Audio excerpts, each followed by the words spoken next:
Bueno, usted lo sabe, el presidente Sebastián Piñera ya anunció su reforma tributaria, en la que hará énfasis en educación. Bueno, los aportes que reciba de esta reforma. Bueno, entre los puntos más destacados está el aumento, por ejemplo, de la carga tributaria a las empresas a un 20%, a las utilidades de las empresas, y creando un impuesto variable para los combustibles. Esto dentro de muchos temas que queremos comenzar a analizar sobre esta reforma, y por eso que nos acompaña Rafael Garay, economista de la Universidad Central, a quien le agradecemos. ¿Cómo está? Economista independiente. Buenos días. ¿Economista independiente? Sí, ya no de la universidad. No. Ah, ya. Qué bien.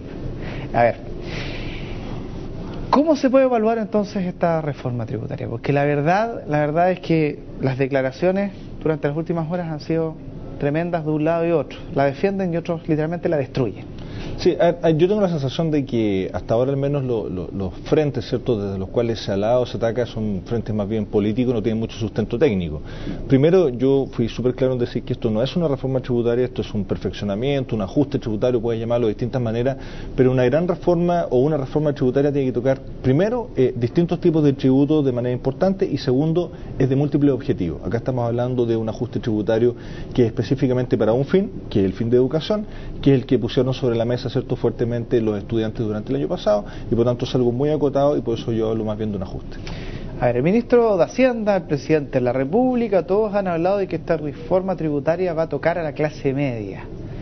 Pero resulta que los que pagan tributos, no sé si precisamente a la clase media, el sueldo de la clase media está en 300.000 pesos, y sin embargo, yo no sé si estoy equivocado, pero los quienes van a poder acceder a estos descuentos, por decirlo de alguna manera, es de los que ganan 1.400.000, 1.500.000 pesos hacia arriba. ¿Están así?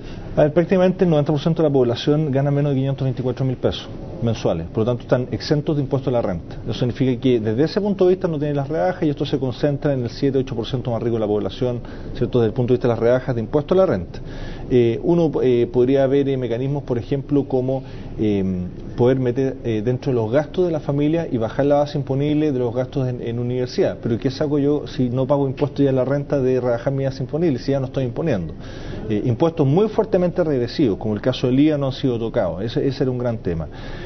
Por lo tanto, yo diría que es algo más bien acotado, que no beneficia tan fuertemente a la clase media, porque tampoco el fondo de compensación de precios de los combustibles, este colchón, ¿cierto?, porque hay un cambio. El impuesto variable existía de antes, no se inventó ahora, ¿cierto? Entonces, este colchón supuestamente que genera sobre el precio de los combustibles, yo diría que es algo más bien marginal, que no va a generar mucho efecto sobre los precios. Y yo estoy de acuerdo con algunas visiones, entre ellas las del ex ministro Velasco, que habla que esto es un impuesto verde y hay que mantener. Yo estoy de acuerdo, pero aumentemos la base. ¿Y qué significa aumentar la base? Que todos los que consumen combustibles fósiles en Chile hoy en día paguen impuestos. Hoy en día solamente se paga más o menos el 25% en el consumo, que es fundamentalmente automovilistas privados, ¿cierto?, y por otro lado medios de transporte que pagan 1,5 UTM por metro cúbico, lo que hace una diferencia ya entre el precio del combustible refinado y el diésel, que no tiene ninguna justificación, porque el diésel obviamente genera más contaminación. Entonces, nuevamente dejamos ahí a la clase media un poquito a la deriva, y esto, el foco fuerte, ¿cierto?, tiene que ver con la recaudación de los 3 puntos adicionales de las empresas. Recordemos que con 20% de tasa, el año pasado se recaudaron algo así como 8.600 millones de dólares por efecto de impuesto de primera categoría de las empresas. Por lo tanto, eso significa que de manera permanente se van a recaudar en torno, dependiendo cómo se mueve la economía, a los 1.000 millones adicionales por impuesto de primera categoría. Y a eso, agregándole estas exenciones, etcétera, quedamos en un neto que va a estar en torno a los 700 millones de dólares, e incluso podría ser un poco menos. Desglosemos algunas cosas, por ejemplo, el impuesto a los combustibles, que si bien no se toca directamente, pero estaría este colchón del que se está hablando. Se dice que, o lo decía el presidente Piñera, que cuando los precios suban se va a activar un mecanismo, y cuando los precios bajen otro, pero ¿cuál es el rango? ¿Cuál es la media para que uno diga esto está por sobre o esto está por bajo? ¿Está por sobre 700? ¿Está bajo 700? ¿Existe una medida como para que eso en algún minuto se pueda discutir o se pueda señalar? Mira, esto siempre se declara de manera tardía. ¿Qué es lo que te quiero decir? Cuando se estableció el CIPCO, ¿cierto?, decían, bueno, cuando el precio del barril internacional suba, el CIPCO va a actuar. Lo que nunca se nos dijo inicialmente que eso iba a actuar en variaciones dramáticas, es decir, de más de un 11%. Por lo tanto, el CIPCO prácticamente no ha operado con tensiones marginales en torno a los 30 pesos. Y cuando uno tiene un precio de combustible que en gran parte del país supera los 900 pesos por litro, 30 pesos pasa a ser una cuestión muy marginal.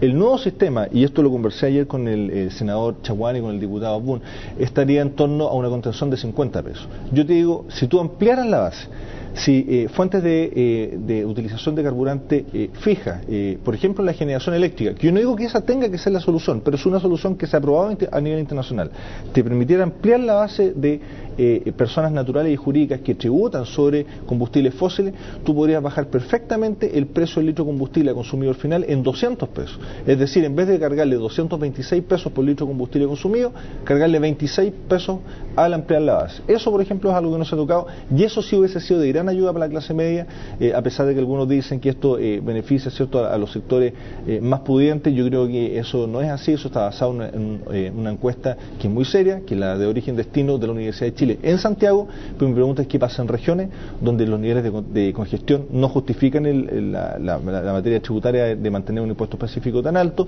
y donde la contaminación no se genera fundamentalmente por los vehículos, sino que por fuentes productivas. Otro punto a tocar por tiempo es relacionado con este aumento al 20% de las empresas del impuesto. Para entenderlo bien, es a las utilidades de las empresas. A las utilidades.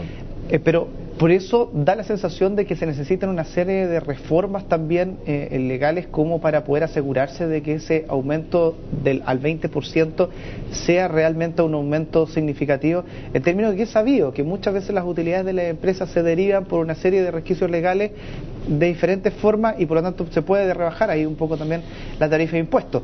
¿Cómo se va a manejar eso? Para que efectivamente ese 17 se suba un 20 y efectivamente el fisco reciba entre 700 y 1.000 millones de dólares. Mira, yo te diría dos cosas al respecto. Primero, el Servicio de Impuesto Interno en Chile es tremendamente eficiente y ha logrado bajar los niveles de elusión y de evasión tributaria de manera importante, pero es uno de los servicios de impuestos internos que entre los países de la OCDE tiene menos recursos como porcentaje del PIB. Primer elemento, nos falta fiscalización, nos falta, y no está contemplado entre la reforma tributaria. Pero segundo, aquí hay un mecanismo al cual todos tienen miedo de meterle mano, y ese mecanismo es el FUT, el Fondo de Utilidades Tributarias. El Fondo de Utilidades Tributarias de las empresas en Chile hoy día maneja el equivalente al PIB, es decir, 200.000 millones de dólares. Frente a eso no se ha hecho ningún ajuste. Si uno hiciera ajustes solamente por temas de elusión tributaria en Chile hoy en día, podría recaudar, y ahí la variabilidad es importante, mis estimaciones hablan en torno a los 2.000 millones de dólares solamente por temas de elusión.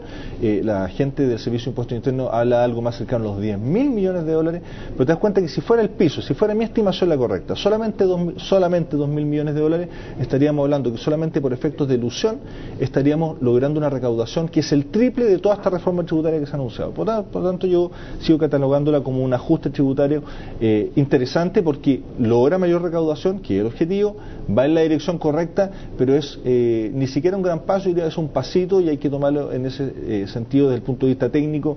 Ya serán los encargados, los políticos, de ver si esto es un gran avance, un pequeño avance, no es avance, pero yo tengo la sensación que al final, de mantenerse esta tendencia, cuando se termine los 4 años de gobierno del presidente Sebastián Piñera, lo que vamos a tener es una carga tributaria promedio más o menos similar que la que teníamos al comienzo, por lo tanto no hay grandes variaciones, y yo esperaría que se abriera un debate interesante y bien amplio respecto al fútbol. Por último, en definitiva, no es una reforma para la clase media, ¿o sí? Yo creo ni siquiera una reforma. Yo creo derechamente, por eso yo te digo, Germán, esto es un perfeccionamiento tributario, un ajuste, un mejoramiento, podemos denominarlo de muchas maneras, pero reforma tributaria propiamente tal, cuando los movimientos en los tributos son más bien marginales, acotados a pocos productos, y por otro lado, cuando el objetivo es uno solo, que es solamente el tema de educación, porque a mí me preocupa mucho el tema salud, porque es parte fundamental de la igualdad de oportunidades para las personas de este país. Cuando eso no se toca, entonces tú estás haciendo algo que es incompleto, y por lo tanto, llamémoslo un perfeccionamiento, un pequeño paso adelante en la dirección positiva, pero no de gran cuantía. Muchas gracias. Muchas gracias por la invitación. Que esté bien.